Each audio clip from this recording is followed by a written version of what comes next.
The Torah teaches that it's not enough to believe in God.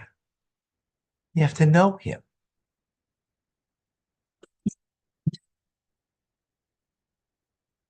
Belief is just something beyond us. Knowing God is something that becomes a part of us. God wants a relationship with us. And just like in human relations, you need to know the other to have a relationship with them. Likewise with God, in order to have a relationship with him, we need to come to know him.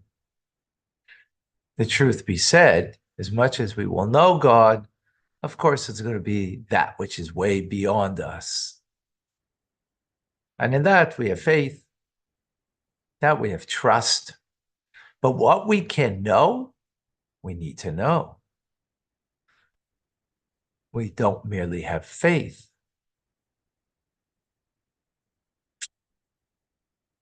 Welcome to Tanya Today. I'm Rabbi Ronnie Fine, coming to you from Chabad Tzrichin Kadeshim in Montreal, Canada, where it's a privilege and a pleasure to share with you the Tanya. We begin today the second part of Tanya. Its name is Shar Yichud Ve'emuna, the gate, the pathway of the unity of God and faith in God. It'll bring us to a much deeper sense of what faith in God is through understanding the unity and the oneness of God. The Alter Rebbe will explain to us in Chabad fashion, meaning Chochmah, Bina, B'das, wisdom, understanding, and knowledge, through understanding with our minds, because when we understand with our minds, we internalize it, we own it. These 12 chapters will be about the Koyach HaPoel B'nifal, the power of Creator within creation, to appreciate not God beyond creation, but God within creation, as best as we can understand. And yes, there's much to understand, and that understanding becomes what we believe in. Could you understand this differently? Of course. But the Alter will make the argument that this is the way you should understand God's presence, or not presence, actually, is the power of Creator within creation. So we begin, chapter 1. The Alter Rebbe quotes from Chumash, from the book of Devarim, Deuteronomy. It says, "Yedaita hayom v'shvei levecha." Know this day, know it, and take it into your heart that God is the mighty and just God of the heavens above and upon the earth below. There is none other. Ein oid. Now, the Rebbe says this needs for explanation. Like, would it ever occur to us that, that God, there's another God dwelling beneath the waters of the earth? Like, know this day, take it to heart, bring it into your heart, and know that, the heavens above and the earth below, in other words, deep down in the earth somewhere, there's another God there that we have to take necessary precaution, that put it to your heart that there isn't. What does this mean? So, quoting from Tehillim, from Psalms, where King David says, forever, God, your word is standing in the heavens. The Baal Shem Tov,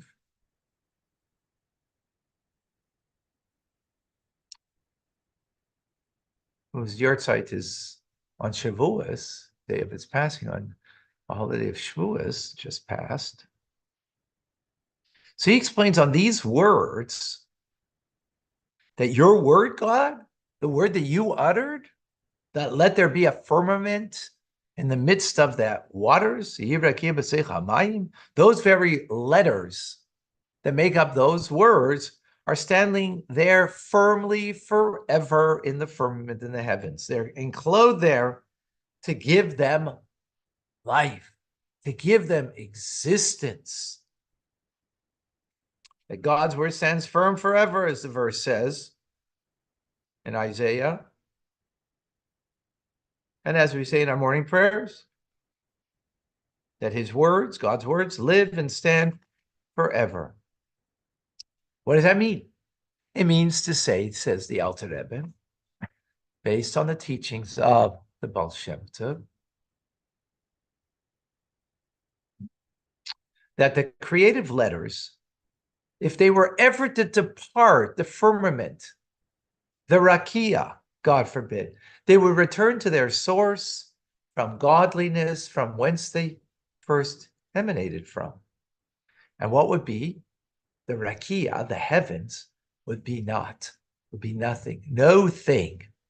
Not it would be like, air, because air is something. Not that it would be a black hole, because a black hole is something. It wouldn't be darkness, because that's also something. No thing, which that we have a little difficulty with, because we don't know what that is.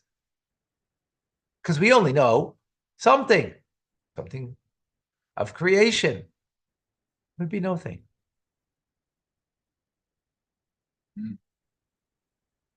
As it was before God said the words, let there be a firmament. Now, it's not just about the firmament. No, we're not picking on the heavens, but that would be everything in creation, everything that God created in the physical and even in the spiritual realm. Take even an inanimate object that seems to be lifeless, an Evan, a stone, a rock. The letters of the 10 utterances of God during the 6 days of creation is what brought into animation everything, brought it into life, brought it into existence.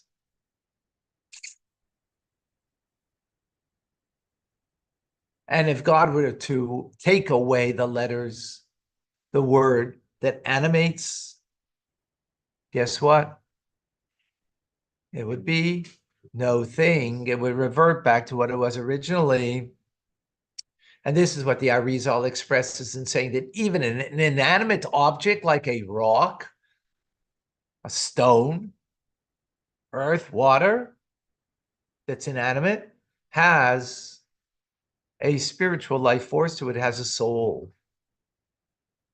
Has a soul, not a divine soul, not a human soul, right? Has a soul. What's that soul? The spark of God that's animating it. Just as we understand that we have a soul that animates us, so there's a soul in the stone that animates it. You might ask a question. If you look in the book of Genesis and Bereshit, you're not going to find the word Evan, stone there. You're going to find heaven, Rekia, the heavens above. You're going to find the sun. You're going to find the moon. You're going to find earth. You're going to find animals, and you won't find a stone. But we just said that God animates it with his word that we see in the book of Genesis. In the very beginning, Bereshit, in the beginning of God creating heaven and earth, right? Vayior, let there be light. So where is the stone that we're talking about? Where is the word that's animating it? So says the Alter Rebbe, those things that it speaks about in Genesis of creation, those are things that have more of an eternity to it. Not eternity, literally, but are greater beings. And therefore, they are directly animated by those letters that are mentioned in Bereshis, in the beginning. Everything else in creation comes through what we say the combination substitutions of letters. Now that's another. It's 22 letters in the Hebrew alphabet. Folks, you're with me. Now, everybody's on their own page. Okay. There are 22 letters in the Hebrew alphabet. A word is made up minimally of 2 letters, like aim, mother, of, father, for example. So you have a combination of 2 letters. 22 times 21, you have 462. That's forward and backwards. Direct and a reverse order. Those become the combinations of letters that are taken from the original words and letters and words that are written in the Torah. For example, the Torah doesn't speak about fire, but if you take the aleph of or, of light, and you take the, this is the Alter Rebbe doesn't say this here, but if you take the shin from shemesh, from sun, right? So you're now making a combination of letters that are there, put them together, and you have the word aish, fire. So those letters become the combination that are animating, that are the soul of fire, for example. Evan, we'll see about that later. The Alter Rebbe will discuss that later and give the example. But right now, what's important is that all created beings, it's the letters that animate them from combination or substitution. Substitutions can be like you substitute the first letter for the last letter, aleph or taf. Because there's a relationship, the first and the end, the second and the second last, base and reish, or shin rather, right? And so on and so forth. Gimel and reish. There's a relationship between them. So you can substitute those letters. All of that is just a metaphor for us to understand a come down in the vital force of God that animates this created being. That's what it means. That's what's important here. That it's these letters, whether they're combinations, substitutions, or even a gematria, which means a numeric value, which is not the letter itself, but it's numeric value that is the life force that is animating. So this all to understand. It's not literal letters, of course, but it is language, which, by the way, today, we know that everything in creation, the human genome is, the DNA is a language. Everything is a language. Hey, you know where that language comes from? God. And it's coming from the Hebrew language, specifically. Because the Hebrew language, Lashon HaKodesh, is the holy tongue, the tongue that God spoke and brought the world into being. When he said, let there be light, he didn't say it in English, he said or. And therefore, the way we write the letters, the shape of the letters, the value of the letters, it's all significant. And therefore, for example, light has to be spelled with aleph, vav, reish. And light has to be light. And a chair is a chair. You know, in English, we call a chair. You know why we call a chair a chair? It's absolutely nothing to do with the quality or the essence of the chair. It happens to be that it was just evolved from another language, that was chosen that to describe the thing I'm sitting on right now is a chair. Is there any inherent connection? No.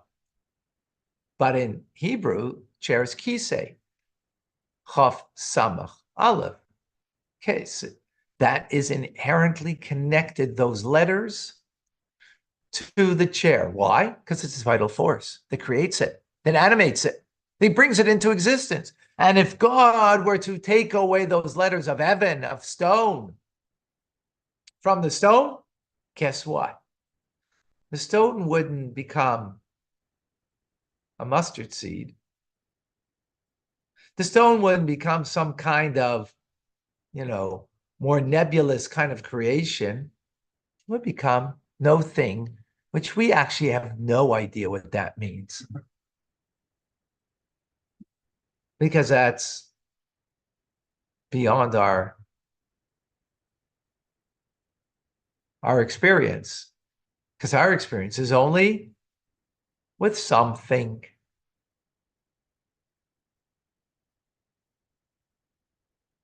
Right?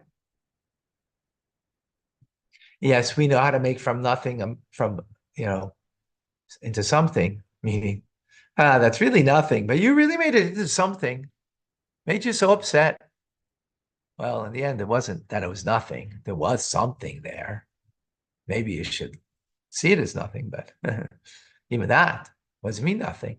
No thing. Everything's a thing. Question is if you should make, what to make out of it. In any case, the point being over here that the 10 utterances that are recorded in the Torah are just as the Torah is one with God. So therefore, the Torah's, the 10 utterances are described, are the vital force of everything in creation. And if God were to take away that vital force, those letters that animate the heavens, the stone, the simple stone, all of creation go and revert back to its original state, that is a state before creation. Later. Hmm? Later. That's interesting concepts. Can you give me your cup, please? Or a, Water. Careful. okay. With that, we conclude chapter 1.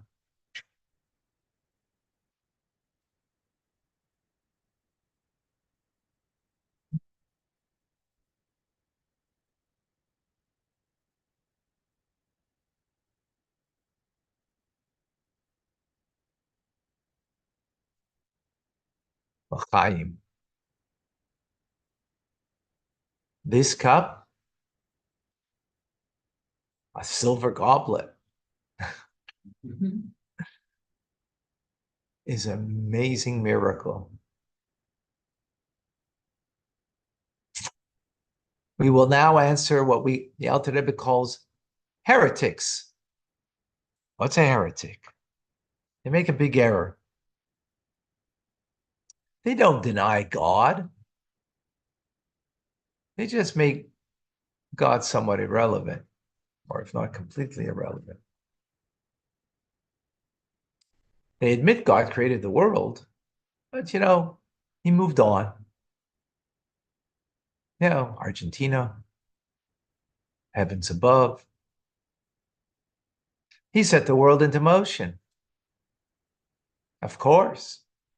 But, there's other things to take care of. How do they make a mistake like that? How do they make such an error? It's because they look at God as they see themselves. And they, instead of being created in the image of God, they create God in their image. Which means a craftsman, a silversmith, takes silver that's malleable and molds the silver into making a goblet, right? The moment the goblet is made, put it down, it's independent of its maker. Maker can leave, go away on vacation. Guess what? That silver goblet exists. It is. And that's how they look at creation. God created the world. Of course, there's a God. Didn't create itself. There is a beginning, as we know. That's what the Big Bang says in the beginning. There was a Big Bang. Well, who made the bang? So God, right? But then, hey, he set it all into motion. He made the laws of nature. God made them. And now the laws of nature take its course as God set into it, just as the silversmith took the malleable material of silver, formed and shaped it. So God formed and shaped something. And that something is now independent of its maker. What's the mistake? Huge mistake is God doesn't work the way we work. Because that's called creating God in your image. But that's not the way. God creates the world something from nothing. He didn't start with a mustard seed. He didn't start with something that was there. Oh, look at this. Some, single cell living things. Let me see what I can do with these single cells. Let me see what I can do with this mustard seed. Let me see what I can do with this concoction over here, if I can do something with it. Oh, look what I did. I made a world.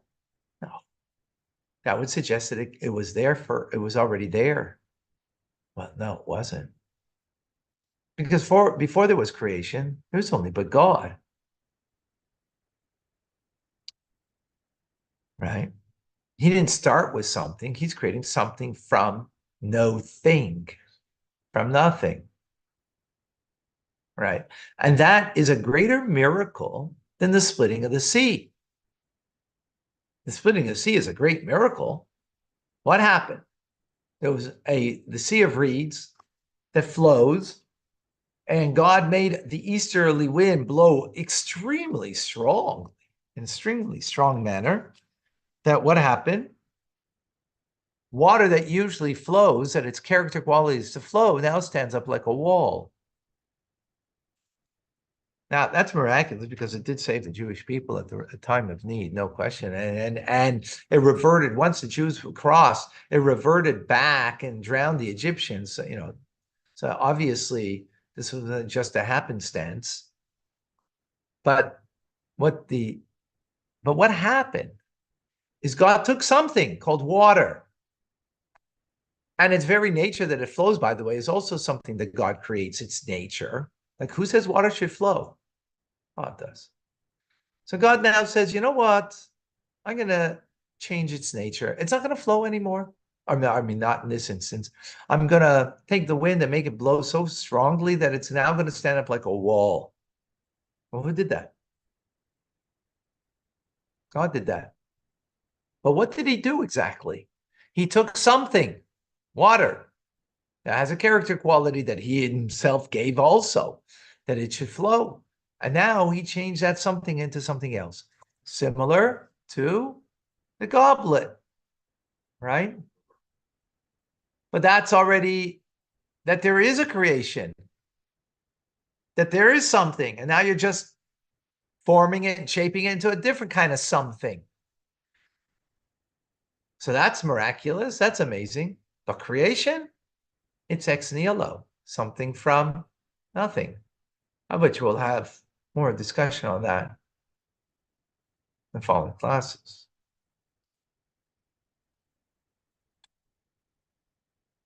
So John asks, if Hashem removed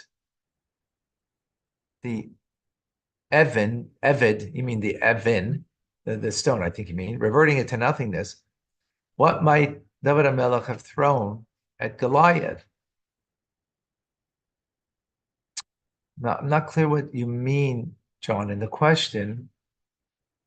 I mean, God doesn't do that, right? Not like, did you ever hold up something in your hand and all of a sudden it was no longer there? Did anybody ever tell you such a thing? No. Maybe in their sleep. Even in their sleep, I don't know if you could dream that. Maybe, right?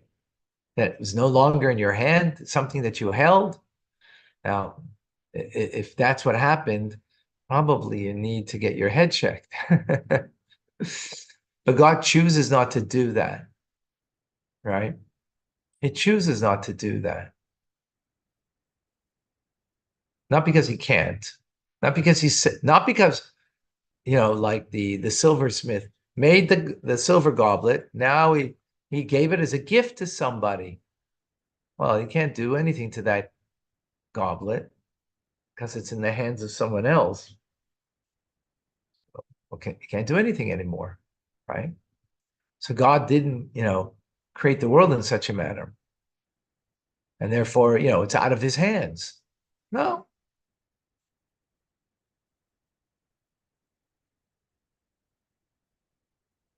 But he chooses that it shouldn't revert. The point is, as we will see in forthcoming classes, of God's relationship to creation, the power of creator within creation. That's where we're going with this. If Hashem removed the stone, it would never have existed exactly. And that's why the miracle of creation is exactly that, a miracle of creation. And that's why if we open our eyes based on what we're going to learn over here, we're going to be privy to, at least in our mind's eye, seeing the power of creator within creation and seeing the miracle of creation and being wowed every time we think about it and meditate upon it and live with this.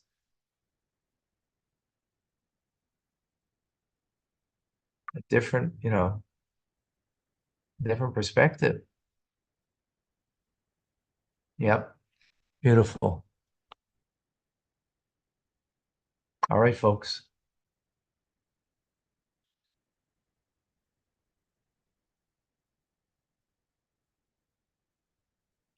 More to come. Stay tuned. I'm Rabbi Ronnie Fine, coming to you from Chabad, Zurich, and Kadesh in Montreal, Canada. It's a privilege, a pleasure to share with you. Tanya, have an amazing, wonderful day. Rambam.